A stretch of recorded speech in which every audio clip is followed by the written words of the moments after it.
fancy gate that we just put in. Mark put in. I observed from the living room.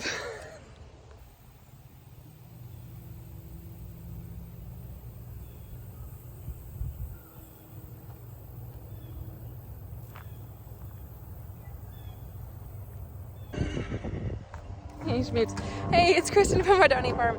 I know it has been like more than a minute since an update, but we've been really busy and I'm like really excited to show you guys what's going on. This is getting cleared. This is orienting. Barn up front there, middle section, and then our yoga studio. We are in preparations for our orchard, which the day is finally coming and I'm very excited. So Mark put in our little gate right here so that we can enter. And yesterday I mowed down all of the tall grass and stuff that was in here in preparation for moving our compost. That is, it's been aged a little bit. It's not fully done yet. We're gonna let it finish kind of in place here. So Mark is grabbing the compost that had been piled up along the side here and moving it into rows into our orchard. And we're going to use the orchard as also like a long-term vegetable growing area. So things that don't need like daily harvesting. So, you know, up front in our kitchen garden, which sounds very fancy, we have two different gardens. Up front in our kitchen garden, you know, we're gonna have green beans and tomatoes and cucumbers and peppers and all those things you kind of go out daily and harvest. But out here, we're gonna plant those long-term things. So cabbages and cauliflower, potatoes, onions, eventually garlic will be out here. Beans that we're gonna have, like dried beans, they're gonna dry on the plant. All those things that we're gonna put in the ground and then kind of forget about for this season, and only harvest them kind of in bulk at once. So we'll use this garden space for that as well. So our property is oriented where it's south behind me here. So we're gonna make our garden rows, after lots of debate, that we're gonna run our garden rows east and west and have our fruit trees in the middle. And the reason why we're putting our fruit trees in the middle is because some of them, well, number one, we don't want the horses having a lot of sugar because again, we're running a laminitis rehab area. So the sugar will be problematic, and some of them are toxic to horses. So anything in the Prunus genus is toxic to horses, and in large amounts, apples and things can be problematic. So they're gonna go ahead and go in the center, which even with their canopies, which the varieties that we picked have like a 15-foot spread, we should still be well and safe with the horses here. So they're gonna put, we have our one plum tree. He's marked out by that step-in post right there. Our plum tree, so they're gonna kind of follow that line down and we're gonna alternate them. And then we're gonna go 2 rows on the south side and 1 row on the north side. And then they're deciduous. So come, you know, roughly this time of year, their leaves are gonna fall off and we will be able to grow behind them too. So yeah, orchard underway. We ordered 3 apples, 2 peaches, peach, persimmon, a service berry, which has been on my list for a long time, grapes, and something else escaping me. Anyway, we ordered from a nursery online called Food Forest Nursery. I'll pop the link down in the show notes, and if you plan on ordering plants, trees, berry bushes, Food Forest items, and you use the link in the notes, we get 5%, which helps us grow our farm, and I would really appreciate that. They seem like a really great company so far. They will ship your plants when it is time for your zone to plant them, which is really nice. It kind of takes the guesswork out of that. They are bare root plants, so you would just need to soak them immediately upon receiving them, and then for a few hours, and then put them in the ground. So really excited to see this kind of coming up. The other big news is we did finally get our barn up, and I'll head up and show you that in a minute.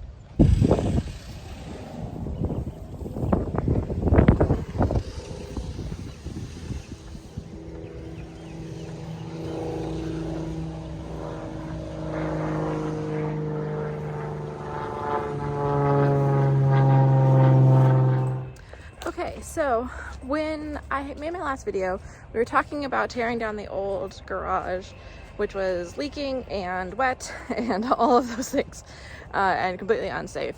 And we were going to build our new barn in its place. And Mark and our good friend Rudy completely tore the garage down by hand, which saved us a ton of money, like $12,000 ton of money, over the quote that we were given.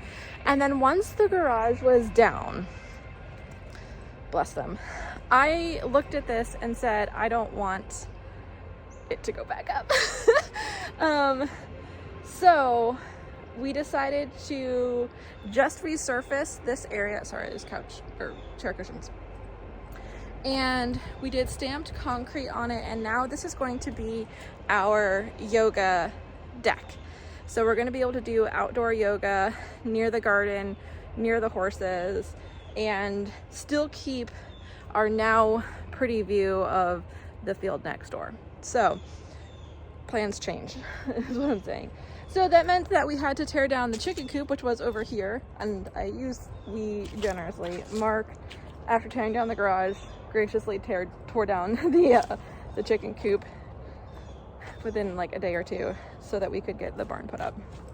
So our barn is up now, which is so exciting for me to have a nice, like, clean, dry space to store our feed, to prepare our hay nets. All of that stuff has just been such a relief. And, you know, we were deep in this preparation time for winter, and winter is a tough season for me emotionally. It's a tough season on the farm. It tends to be very wet. If you've been following along, we are on heavy clay. We are in a very low-lying area. We back up to a swamp. It is like soul-sucking doing barn tours in the mud and the rain, right? So we've been spending a lot of time this fall and late summer trying to find the ways to mitigate some of the stresses that we had last year. So we're going into this with the knowledge of being on this property for a full year now and knowing what needs to be fixed. Earlier in the summer, we resurfaced our hard standing area right off of the barn, and then that bit of track that had gotten really wet, we added more stone dust there. I'll talk a little bit more about the project we just did here. And then now having a nice dry place to, again, store our hay because we were losing hay, but also do our hay nets and prepare food out of the elements, out of the wind, out of the cold. You know, I mean, obviously it's still going to be, it's a metal barn, but it does have a roll-up garage door on the other side, and it now allows our hay delivery to just back right up, and we can just unload straight into the barn, which is closer. We're not having to trek hay back and forth like we used to have to do. It is right here, and we will eventually build out our feed stalls, which will keep everybody on the track, and they'll come in. Now, our feed stalls are going to be really narrow.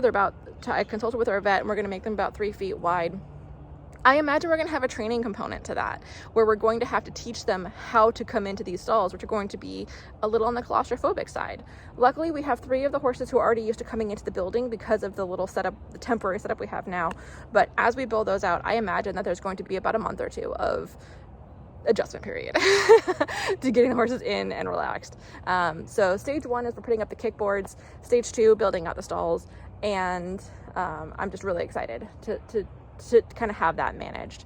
And we're already seeing like a lot less pressure at our main gate, which was another one of our goals. So it's starting to feel magical. I love the barn.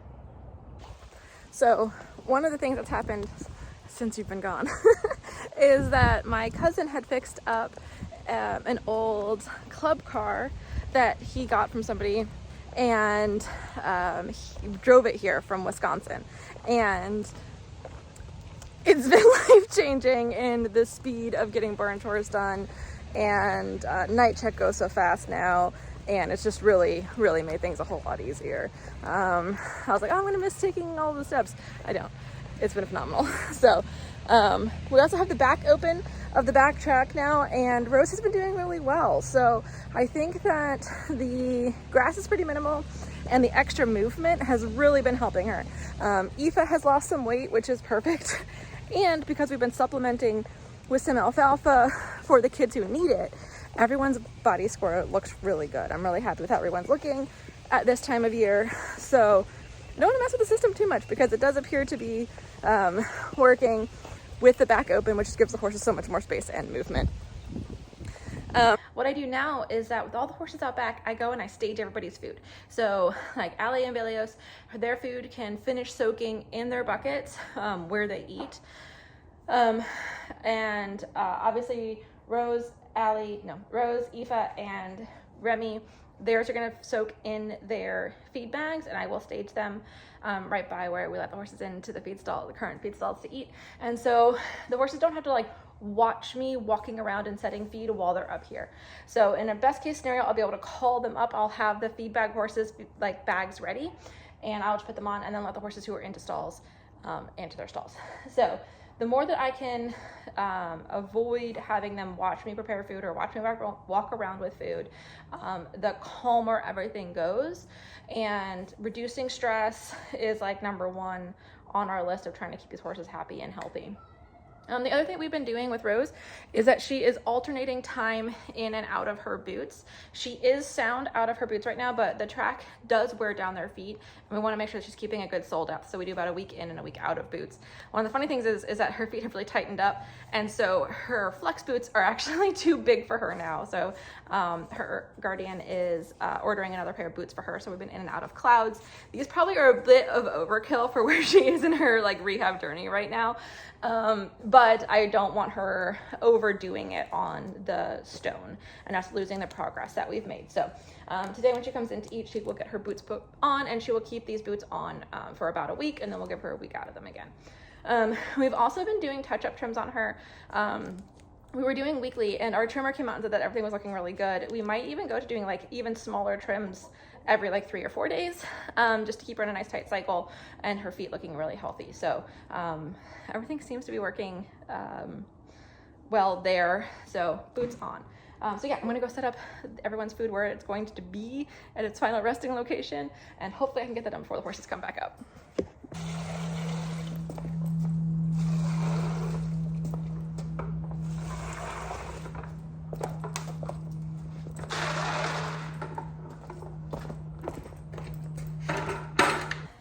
This is the organization that Melissa came up with that I'm in love with.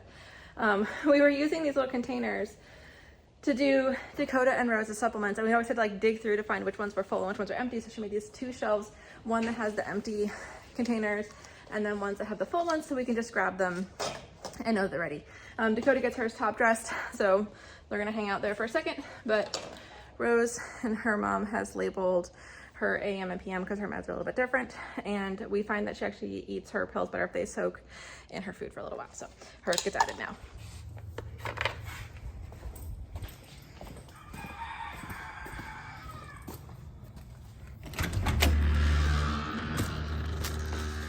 So Allie's eating in the stall in the barn for right now. Eventually she'll, once we have the feed stalls created, she'll eat out in the feed stalls, everybody else. But if I can get her food in here ready for her to eat before everyone gets up here, all the better. So in the morning, Dakota and Belios eat in the soon-to-be feed stall barn. And in the evening, Belios does not get a second feeding, but Rose does. So Dakota and Rose eat in there, which does present some issues over who belongs in that stall. So I always try to get Rose's feed bag on really quick. Let me go deal with some chickens.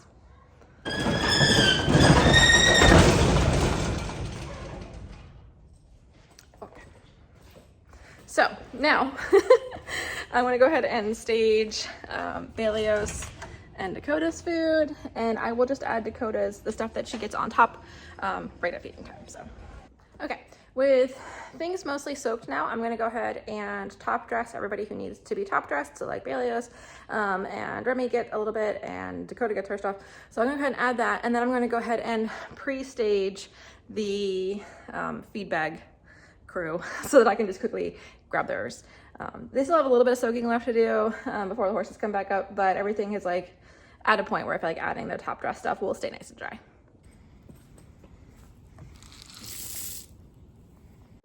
Okay, with everything staged and ready, I'm going to go start cleaning up the track and know that everything is ready to go when the horses do come up. Okay, so speaking of cleaning the track, another big project that we just did was we added more mud grids to the section off of our feeding stations, which still had been getting pretty muddy, and I'll clip what that looked like. So we took the last of our mud grids that we had stored, which got the mud grids out of the barnyard, which helped things improve the aesthetics over there immensely. And then we filled in our mud grids here with some shell sand from Moyac, North Carolina. So far, this has been a dream to pick when we're cleaning up the track and stuff. It just sifts. It sifts out so easily. The horses have really been liking it. They have actually started using it the same way they use the sand pit, which is to pee in it, for better or worse. Which I'm wondering if that will decline a little bit as it packs down a little bit. But this area and the area in front of the barn that got pretty wet, both of those have had mud grids installed and new sand put in. So I'm almost waiting for rain at this point to see if our new system is working. But I think with these installations, we are starting to turn the corner on the mud management. This is another area right here that still gets muddy right by these feeding stations, and I think that what I'm going to do is just repurpose those posts, move them to a different location, and then plant trees there, because I think that it's just a losing battle, and I don't know that we're getting a whole lot of use out of having those feed stations right there. So to be determined. Watch for future episodes.